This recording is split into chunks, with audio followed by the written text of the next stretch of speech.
Welcome to our channel vision classes by Raju sir. आज हम लोग क्लास 9th के एक थ्योरम त्रिभुज के तीनों कोनों का योग, त्रिभुज के तीनों कोनों का योग 180 डिग्री होता है, यह सिद्ध करें।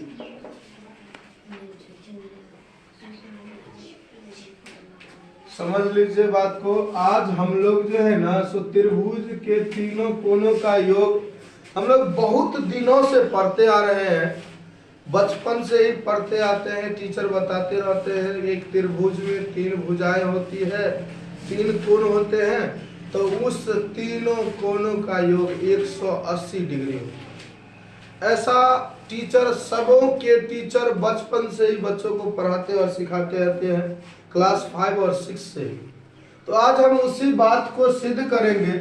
ये हमारा क्लास 9th का थ्योरम होता है। तो आज हम उसी क्लास 9th के, न केवल 9th के बल्कि कह सकते हैं 5, 6, 7, 8 और 9, 10th के सभी बच्चों के लिए VVI थ्योरम लेके आए हैं, जिस थ्योरम का अवधारणा है त्रिभुज के तीनों कोनों का योग 180 डिग्री होता है।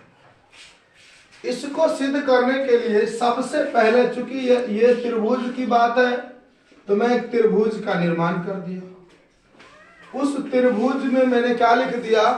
उस त्रिभुज का नाम मैंने A, B और C लिख दिया। इस त्रिभुज में सभी बच्चे ध्यान से देखें, 3 कोण है।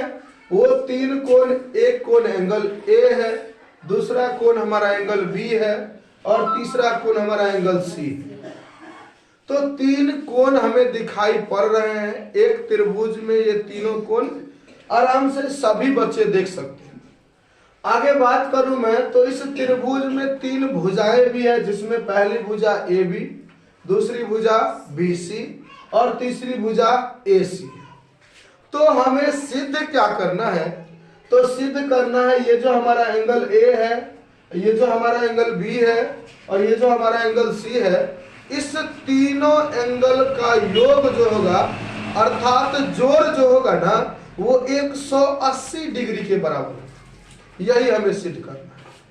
तो चलिए मैं इस एंगल A का नाम थोड़ा और सुविधाजनक करके इसका नाम एंगल 1 रख देता हूं। इस एंगल B का नाम एंगल 2 रख देता हूं। इस एंगल C का मान एंगल 3 रख देता हूं। बच्चों, यदि आप चाहते हो कि इस एंगल को मैं अंदर में लिखूं, ऐसे लिखूं, आप ऐसे भी लिख सकते हैं। क्योंकि बहुत सारे बच्चों के मन में ऐसा कंफ्यूजन होता है कि सर आप बाहर रखे हैं 3 को, तो इसका क्या मतलब है कि ये 3 जो है बाहर ही रहेगा? जरूरी नहीं। अगर आपको मन है बाहर रखने का तो बाहर रखिए, अंदर रखने का मन है तो आप अंदर रखिए। तो मैं बाहर में रखूं। तो त्रिभुज के तीनों कोनों का योग, अर्थात त्रिभुज के 3 कोण जो मैंने लिखा हुआ है, एंगल 1, एंगल 2 और एंगल 3, इस तीनों कोनों का योग 180 डिग्री होगा। ऐसा हमारा थ्योरम सिद्ध करने के लिए क्या? चलिए, तो सबसे पहले मैं स्टेटमेंट में चलता हूं। किसी भी थ्योरम को सिद्ध करने के लिए सबसे पहले 3 चीजों के अनुकूल हमें चलना पड़ेगा। क्या क्या किए हैं उसको स्टेटमेंट में लिखिए। जो इस लिखने के बाद अतिरिक्त अपने मन से जो आपने इस त्रिभुज में ऐड करा, उसको आप कंस्ट्रक्शन में लिख दीजिए। जिस प्रोसेस के अनुकूल आप चलिएगा, उस प्रोसेस को प्रूफ के तौर पे लिख के हम लोग आगे चलेंगे। तो सबसे पहले हमारा स्टेटमेंट क्या है? तो मैं उसमें ABC नामक एक त्रिभुज रख दिया। माना कि ABC एक त्रिभुज है। ABC एक त्रिभुज है। बहुत सारे बच्चों को ये समझ में नहीं आता है, सर ये आप एंगल A क्यों रख दिए हैं? तो मैं इसमें इसी को रख देता हूं। अब इसमें कुछ लिखने वाली बातें नहीं है, तो इसीलिए मैं इस बातों को लिखता हूं। एंगल A का दूसरा नाम मैंने क्या रख दिया है? एंगल 1 रख दिया। एंगल बी का दूसरा नाम मैं एंगल 2 रख दिया, एंगल सी का दूसरा नाम एंगल 3 रख दिया हूं। तो हमें सिद्ध करना है कि एंगल 1 जोड़ एंगल 2 जोड़ एंगल 3 बराबर 180 डिग्री, ये हमें साबित करना है। तो आपके मन में ऐसा सवाल आ सकता है कि सर आप यहाँ एंगल 1, एंगल 2 और एंगल 3 क्यों ली? तो बाबू यहाँ ध्यान दे, यहाँ एंगल ए के बराबर मैंने एंगल ए का दूसरा नाम एंगल 1 रख दिया, एंगल बी का दूसरा नाम एंगल 2 रख दिया, एंगल सी का दूसरा नाम मैंने एंगल सी रख दी 3 रख दिया। इसीलिए एंगल 1 अर्थात एंगल ए जोड़ एंगल 2 अर्थात एंगल बी जोड़ एंगल सी अर्थात एंगल 3, इस तीनों का योग 180 डिग्री होना चाहिए, ये हमें सिद्ध करना है। चलिए मैं एक रचना करता हूं। रचना को ज्यादातर डैश डैश से मिलाकर ही लिखा कीजिए, क्योंकि इसमें आपको लगेगा कि आप खुद फील कर सकते हैं कि ये बात मैंने अपने मन से ऐड करी है इस त्रिभुज में। तो मैंने क्या करा, इस BC के पैरेलल एक रेखा D तथा E खींच डाला। ध्यान से देखिए, मैंने क्या बोला, इस BC के पैरेलल मैंने एक रेखा DE खींच दिया जो शीर्ष A पर।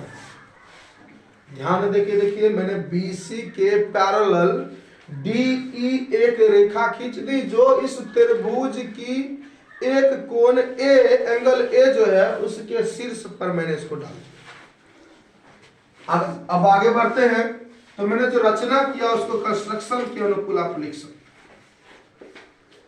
कंस्ट्रक्शन मैंने क्या किया, BC पैरेलल DE एक रेखा खींच।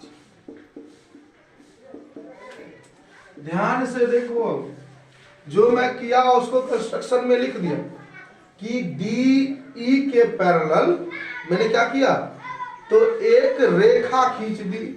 BC के पैरेलल DE एक रेखा खींच, थोड़ा मिस्टेक हो गया था, DE के पैरेलल में बोल दिया, BC के पैरेलल DE एक रेखा खींची। तो हमें ये सिद्ध करना है कि ये जो हमारा एंगल 1 है जोड़ एंगल 2 है और हमारा जो एंगल 3 है, उस तीनों का योग 180 डिग्री हो जाना चाहिए। 2 मिनट के लिए पॉज करें। इसमें मैंने क्या किया, इस BC के पैरेलल मैंने एक रेखा DE खींची। अब इन रेखाओं का नाम मैं एक इसमें कोण, अब मान लीजिए कि किसी एक शीर्ष पे यदि मैं एक रेखा खींचता हूं ना, तो उसमें कोण का निर्माण होता है, एंगल का निर्माण होता है, जो कि आप देख सकते हैं। यहां एक कोण बना है और यहां एक कोण बना है, आप सभी बच्चे इस फिगर में देख सकते हैं। तो मैं इन एंगल्स का नाम, एक का एंगल 4 रख देता हूं और एक का नाम मैं एंगल 5 रख देता हूं। कोई दिक्कत नहीं है। सभी बच्चे ध्यान से यहां देख लीजिए, चूंकि मैंने शीर्ष पे एक रेखा खींची और यदि शीर्ष पे एक रेखा खींचा जाता है तो कोण का निर्माण होता है। अब कोण जरूरी नहीं कि 2 ही बनेगा, उससे अधिक भी बन सकते हैं, उससे कम भी बन सकते हैं। तो चूंकि यहाँ मेरे से 2 बना, यहाँ मैं देख रहा हूं, आप सभी लोग भी देख रहे हैं कि ये जो है ना, सो 2 यहाँ बना है, तो मैं इस दोनों का नाम, एक का नाम एंगल 4, एक का नाम मैं एंगल 5 रख रहा हूं। तो चलिए प्रूफ में चलते। प्रूफ में चलने के बाद हमें क्या नजर आता है, तो हम लोग देख रहे हैं ये एक रेखा है। एक रेखा पर बने जितने भी कोण होते हैं सभी कोणों का योग 180 डिग्री होता है। अच्छे से समझ लीजिए, इससे पीछे का थ्योरम होगा रेखा, और अभी आपने पढ़े, अभी इससे पीछे आप पढ़े होंगे कोण और रेखाओं के बारे में। तो इस कोण और रेखाओं में एक थ्योरम आ जाता है कि किसी एक रेखा पर बने जितने भी कोण रहेंगे सभी कोणों का योग 180 डिग्री होगा। तो मैं क्या देख रहा हूं, लिख दीजिए इसमें। चूंकि हम जानते हैं कि मैं उस बात को भी लिख रहा हूं, जानते हैं कि किसी रेखा पर बने सभी कोणों का योग, सभी कोणों का योग 180 डिग्री होता है। तो वो ये रेखा है, इसमें सभी कोणों का योग 180 अर्थात एंगल 1 जोड़ एंगल 4 जोड़ एंगल 5 बराबर हमारा ये 180 डिग्री होना चाहिए। ये समीकरण 1 हमारा कहता है। कोई बात नहीं, समीकरण 1 कहता है, मैं इसको समीकरण 1 मान लिया। अब ध्यान दीजिए, मैं लिखता हूं फिर, अगर मैं इस पूरे त्रिभुज में देखूं तो रचना में मैंने क्या लिखा हुआ था, तो DE पैरेलल BC लिखा हुआ था। रचना मैंने रचना किया हुआ था DE पैरेलल BC। अब यहां ध्यान दीजिए कि दो पैरेलल रेखाओं के बीच तिर्यक रेखा के एकांतर कोण बराबर होते हैं। इस त्रिभुज ABC का जो ये एंगल 2 है ना, वो एंगल 4 होगा। क्यों? क्योंकि ये AB तिर्यक रेखा पर बनी हुई है। ध्यान से देखिए, ये एक रेखा मैंने BC के पैरेलल खींचा हुआ था D। इस DE रेखा पर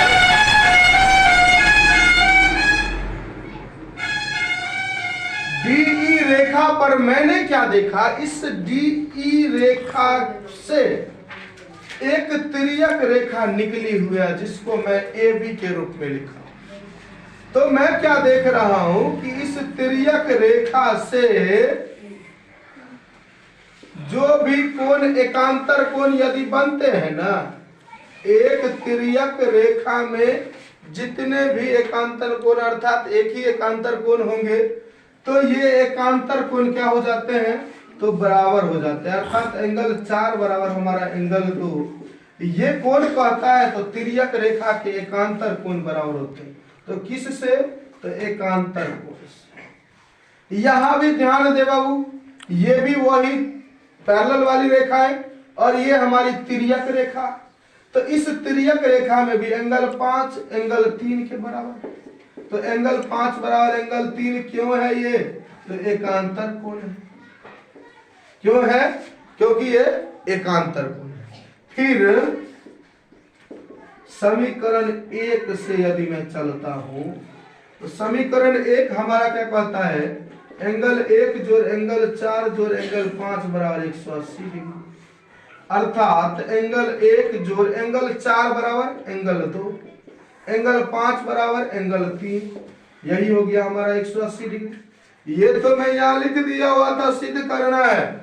यदि कोई बच्चे अगर इस बात को समझते हैं तो यही तक लिख दे, नहीं तो एंगल 1 बराबर एंगल A है, एंगल 2 बराबर एंगल B है, एंगल 3 बराबर एंगल C। अर्थात एंगल A जोड़ एंगल B जोड़ एंगल C बराबर 180 डिग्री। यही हमें प्रूव करना था, प्रूव मैंने कर दिया। ध्यान से देखिए, और इस वीडियो में यदि आप सीखते हैं तो इस वीडियो को लाइक अवश्य कर ले। कहीं भी समझ में ना आवे तो आप कमेंट बॉक्स में कमेंट करके हमसे पूछ सकते हैं, जिससे मैं आपके सारे डाउट्स क्लियर कर सकूं। इसी तरह अच्छे अच्छे वीडियो या कुछ सीखने के लिए लर्निंग वीडियो अगर आप पसंद करते हैं तो इस channel vision classes by Raju sir को जरूर सब्सक्राइब कर ले, जिसमें आपको इसी तरह के अच्छे अच्छे लर्निंग वीडियोज आपको मिलते रहेंगे। मिलते हैं नेक्स्ट वीडियो में। Thank you, good bye.